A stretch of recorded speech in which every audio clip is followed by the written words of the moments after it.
How many times do you wish that you had your therapist here?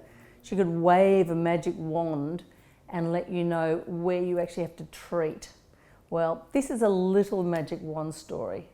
When we look at muscles that work well, quite often it's because there's a muscle that is not working or underperforming. Now, the muscle that starts to work well ends up getting what we call trigger points, and they're those bands that are really uncomfortable. We can address them with our foam rollers, we can use the tennis balls, but I'm going to give you a little trick that you can do, and that's one that might be a little bit of an exercise related one. First, we have to assess though. So you're taking your hands underneath your arm and feel your shoulder blade. So when you're along the shoulder blade, you can pop a finger at the arm and then take them all the way down. You'll feel the bottom of your shoulder blade, a little bony bit. Along that area, just have a bit of a poke. Is there something that's really tight and yowie in there?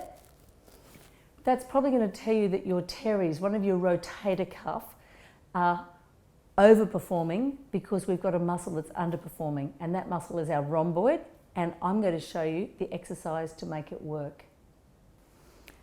So you've touched both sides and worked out which one had the problem, because that's the side you're going to be working on.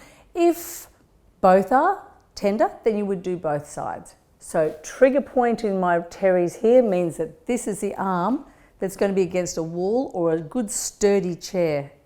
Your legs are going to be nice and wide, and your hand is going to be near your hip bone.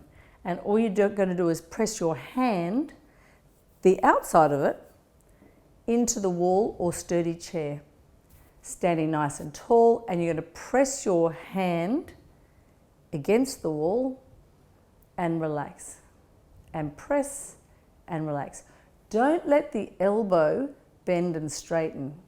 It's actually coming from the muscle back here behind your shoulders, funnily enough. Your rhomboids are actually activating and turning off, and activating and turning off. And they're doing that 20 times. What you sometimes will feel is that this hand is actually getting a little bit lower and lower and lower as you're pressing, and that's a great sign. It means that your scapulary shoulder is actually settling down. You're going to do 20 of those, and then see if that magic bullet has worked, whether you can feel that that pain has gone. If it's gone, then you've done a great job, and you can test that the next day, and now you know your treatment for it.